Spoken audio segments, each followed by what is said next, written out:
Bonjour, je suis l'avatar de Rochdi Badreddine. Si tu es ici, ce n'est sans doute pas un hasard. Tu as peut-être cette sensation étrange. Tu donnes, tu aimes, tu t'ouvres. Mais ce n'est jamais toi qu'on choisit. Tu observes autour de toi. D'autres attirent facilement. Toi, tu te demandes ce qui cloche. Tu penses que c'est une question de sentiment, de chance, de compatibilité. Mais si je te disais que l'amour, aujourd'hui, fonctionne comme un marché invisible, mais bien réel, avec ses offres, ses attentes, ses codes. Et comme en marketing, ce n'est pas le plus généreux qui attire, c'est celui qui émet la bonne vibration, au bon moment, dans la bonne posture. Regarde bien, tu peux être sincère et ne pas séduire. Tu peux aimer fort et être perçu comme trop. Tu peux te montrer vrai et pourtant passer à côté. Pourquoi? Parce que le marché du cœur, comme tous les marchés, ne répond pas à la sincérité. Il répond à ce qu'on appelle, dans un autre langage, la valeur perçue. Et plus tu veux être choisi, plus tu t'adaptes. Plus tu t'adaptes, plus tu perds ton axe. Et plus tu perds ton axe, plus tu deviens invisible. Alors non, ce n'est pas toi le problème, mais la stratégie que tu utilises sans t'en rendre compte. Tu joues au bon jeu, mais avec les mauvaises règles. Et si tu veux retrouver ta place, pas celle qu'on t'accorde, mais celle qui est juste pour toi, il va falloir comprendre comment fonctionne ce marché et comment exister sans t'effacer. Dans cette vidéo, je vais te montrer une chose essentielle. Ce que tu vis dans ta vie amoureuse n'a rien d'aléatoire. Ce n'est pas une malchance. Ce n'est pas un manque d'amour. C'est une erreur de positionnement. Aujourd'hui, l'amour s'est transformé. Il ne se construit plus comme avant, il s'achète, il se compare, il se scrolle. Autrement dit, il s'est marchandisé. Et dans un marché, il y a toujours des règles, des dynamiques, des réflexes inconscients. Et toi, sans le savoir, tu joues au bon jeu, avec les mauvaises armes. Tu veux être aimé, tu veux être choisi, alors il faut que tu comprennes ceci. Tu es devenu, malgré toi, un produit sur le marché du cœur. Mais tu n'as jamais appris à te positionner. Dans cette vidéo, tu ne vas pas apprendre à séduire. Tu vas apprendre à penser ta présence comme une marque, à comprendre ce que tu émettais jusque-là et pourquoi ça ne marchait pas, à découvrir comment les principes fondamentaux du marketing, positionnement, valeur perçue, rareté, image projetée, peuvent te permettre de reprendre ta place sans t'adapter. Et surtout, tu vas comprendre cette vérité centrale. Ce n'est pas ce que tu es qui attire, c'est ce que tu vibres.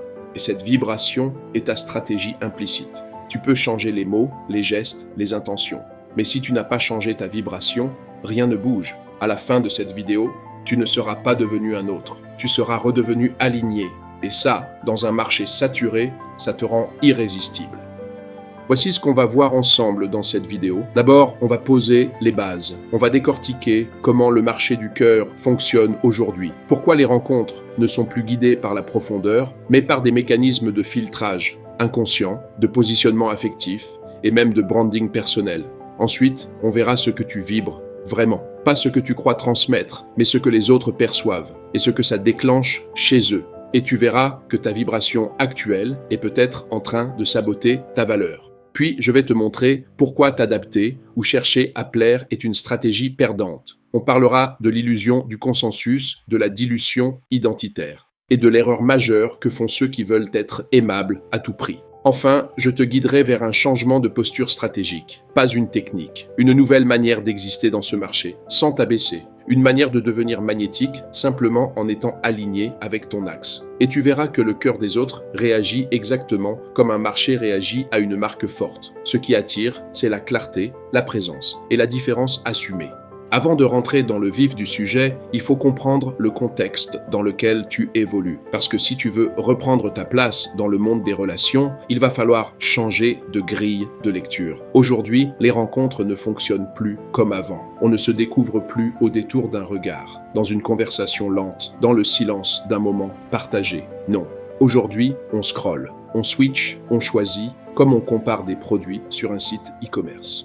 Bienvenue dans le marché du cœur. Un espace saturé, bruyant, visuel, rapide. Un marché où chacun, sans forcément le vouloir, devient une offre. Et comme dans n'importe quel marché économique, certaines lois s'imposent. Elles sont invisibles, mais elles agissent. Et elles tranchent. Premièrement, l'offre est pléthorique. L'attention est rare. Tout le monde expose quelque chose, son image, ses qualités, ses valeurs. Mais très peu captent l'attention durablement. Parce que dans un monde de surcharge, ce n'est pas l'offre la plus sincère qui gagne. C'est celle qui crée un impact rapide, émotionnel, différenciant. Deuxièmement, La valeur perçue prime sur la valeur réelle. Tu peux être sincère, généreux, profond. Mais si ce que tu vibres est flou, fade ou trop disponible, tu seras perçu comme une option de secours, pas comme une évidence. En marketing, on appelle ça un problème de positionnement. Et dans le cœur, ça fait mal pareil. Troisièmement, l'abondance crée une illusion de choix et pousse à l'ultra-sélectivité. Plus il y a d'options, plus on devient exigeant, instable, insatisfait. C'est la logique de la vitrine infinie. Et dans cette vitrine, tu n'as que quelques secondes, parfois moins, pour créer une tension, une curiosité, une empreinte. Et enfin, quatrièmement, ce qui est accessible tout de suite est moins désiré. C'est une règle connue en marketing. L'hyperdisponibilité diminue la valeur perçue. Et dans le cœur, c'est pareil. Plus tu es là, tout de suite, sans tension, sans respiration, moins on te désire. Parce qu'il n'y a pas d'élan sans manque, et pas de tension sans espace. Ce que tu dois comprendre ici, tu n'es pas aimable. Tu es mal lu, parce que tu ne joues pas avec les bons codes. Ce que tu proposes affectivement peut être incroyable. Mais s'il est mal positionné, mal exprimé, mal incarné, alors il se perd dans le bruit. Et ce que tu vis, ce n'est pas un rejet de ton être, c'est un simple manque de stratégie de présence. Tu crois que tu émets de la sincérité, mais ce que les autres reçoivent, c'est peut-être du besoin, de l'attente, de la peur, du flou, de la fusion, de l'urgence. Et dans un marché, ce genre de signal n'attire pas, il fait fuir. Et c'est là qu'on entre dans les idées clés, parce que tout va changer le jour où tu comprends que le marché du cœur ne récompense pas les plus gentils, ni les plus disponibles, mais ceux qui savent se placer. Ce que tu vibres agit plus fort que ce que tu dis. Pas ce que tu crois transmettre, mais ce que les autres perçoivent, et ce que ça déclenche chez eux. Parce que c'est là que tout commence. Tu peux croire que tu émanes de la sincérité. Tu peux penser que tu offres quelque chose de rare, d'authentique, de profond. Mais le marché du cœur, comme tout marché, ne se base pas sur l'intention. Il se base sur la perception. Et ce que l'autre perçoit, ce n'est pas ton intention. C'est ta présence émotionnelle brute. Dans le langage marketing, il y a un principe fondamental. La perception est la réalité, peu importe ce que tu es réellement. Ce qui compte, c'est la façon dont tu es perçu. Tu peux avoir le produit le plus qualitatif au monde, mais s'il est mal positionné, dans un mauvais packaging, sans clarté, le client n'y verra qu'un produit de plus. Et dans le marché du cœur, tu es ce produit-là. Tu penses te montrer sous ton vrai jour. Mais si ce que tu vibres, c'est l'attente, l'angoisse de ne pas plaire, ou l'urgence d'être validé, alors ce que les autres captent, c'est le manque. Et le manque ne séduit pas, il fait fuir. Ton branding personnel commence bien avant les mots. Il commence dans ce que tu émets, ta façon de te tenir, d'écouter, de regarder, de parler. Et dans le non-dit de tes gestes, se lit ce que tu crois devoir prouver. Tu ne dis rien, mais tu vibres. Dis-moi que j'ai de la valeur. Tu ne demandes rien, mais tu vibres. Choisis-moi, je mérite mieux. Tu souris, mais tu vibres. J'ai peur d'être encore oublié. Et tout ça, l'autre le ressent. Pas consciemment, mais assez pour se détourner sans comprendre pourquoi. C'est exactement ce que le marketing appelle la dissonance de marque. Quand ce que tu promets ne colle pas à ce que tu émanes, le client ressent un flou, un inconfort, un soupçon. Et il passe à autre chose. Dans le cœur, c'est pareil. Si ce que tu veux, la connexion, la reconnaissance, l'amour, entre en conflit avec ce que tu vibres, le besoin, la peur, l'auto-effacement, alors tu perds ta cohérence affective. Et sans cohérence, tu perds ta force d'attraction. Tu peux t'habiller différemment, parler différemment, te montrer plus ou moins réservé, plus ou moins drôle. Mais si ta vibration profonde n'est pas alignée avec ta valeur, tu seras toujours perçu de travers. Et ce n'est pas une question d'estime de soi, c'est une erreur de positionnement émotionnel. Dans un marché, on n'achète pas ce que tu es, on achète ce que tu fais ressentir. Et ce que tu fais ressentir n'est jamais dans ton discours, c'est dans ton branding émotionnel silencieux. T'adapter pour plaire te rend invisible. Dans un marché saturé, la tentation est grande de vouloir plaire à tout le monde. Tu te dis que si tu es gentil, discret, attentionné, réactif, tu vas finir par être choisi. Tu penses que si tu ne fais pas de vagues, si tu restes agréable, disponible, compréhensif, on finira par te préférer à ceux qui crient trop fort. Mais ce que tu fais là, c'est du lissage de marque. Et en marketing, ce qu'on lisse devient flou. Et ce qui est flou devient oubliable. Dans un marché économique, il y a deux grandes postures. La différenciation, j'assume mon unicité. La banalisation, je me rends acceptable pour tout le monde. Et devine qui gagne la partie?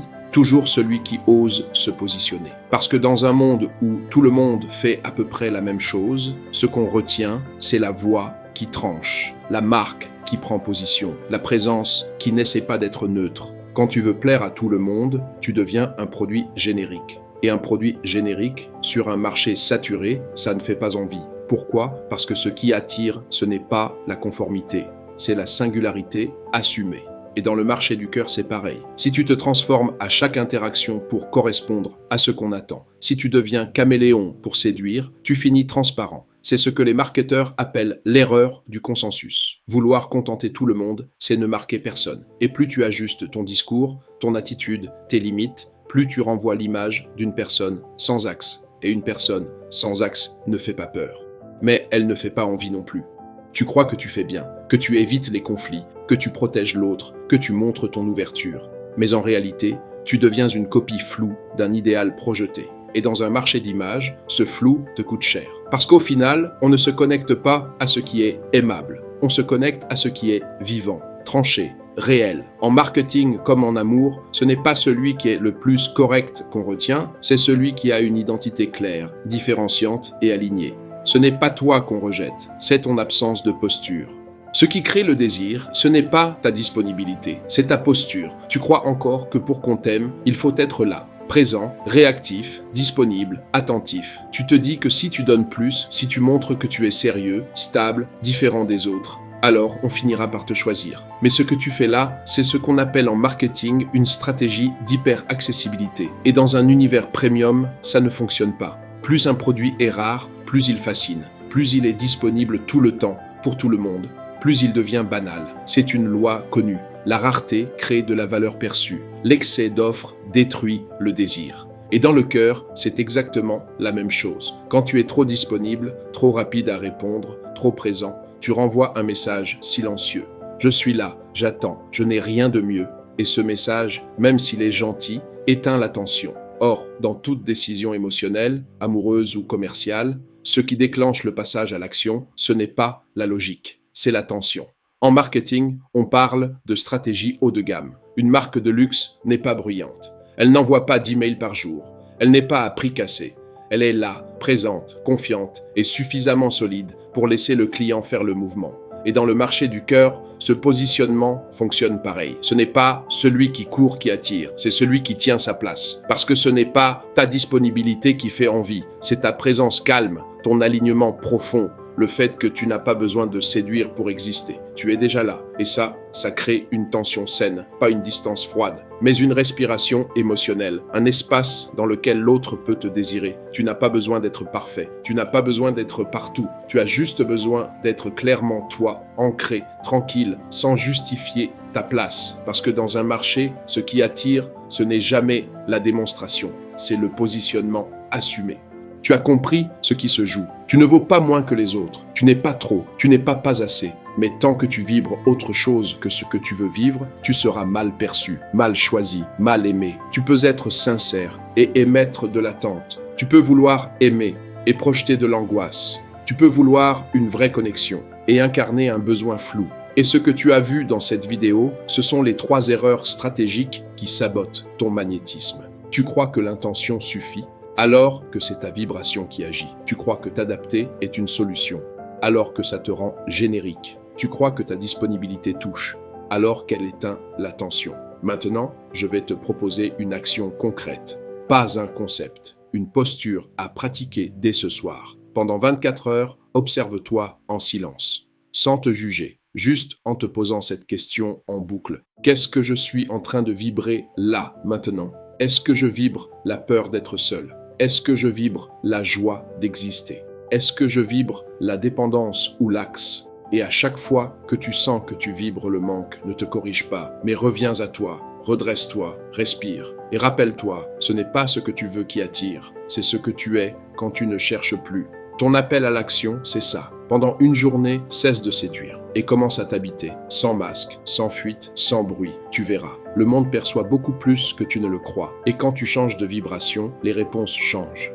Ce que tu viens d'entendre, ce n'est pas une méthode, ce n'est pas un discours sur la séduction, c'est un changement de perspective, une vérité simple. Ce que tu vibres vaut plus que ce que tu dis. Et ta posture parle avant toi. Tant que tu vibreras l'attente, tu seras perçu comme une option. Pas parce que tu ne vaux rien, mais parce que tu n'aimais pas la bonne fréquence. Alors non, tu n'as pas besoin de devenir dur. Tu as juste besoin de redevenir dense, aligné, stable. C'est exactement ce que je développe dans mon livre Le pouvoir d'être soi et de plaire quand même. Un guide concret pour celles et ceux qui veulent se repositionner dans leur vie affective sans se trahir, sans s'effacer, sans supplier. Tu peux le trouver dès maintenant sur Amazon. Et si tu sens que quelque chose résonne, si tu as une question ou un blocage spécifique, pose-la en commentaire. Je lis tout et je prends le temps d'y répondre. Parce que c'est comme ça qu'on avance, vraiment. Abonne-toi si ce que tu vibres maintenant, c'est l'envie d'aller plus loin. Chaque semaine, je te proposerai une nouvelle vidéo. Pas pour te changer, mais pour te recentrer. Et enfin, devenir impossible à ignorer.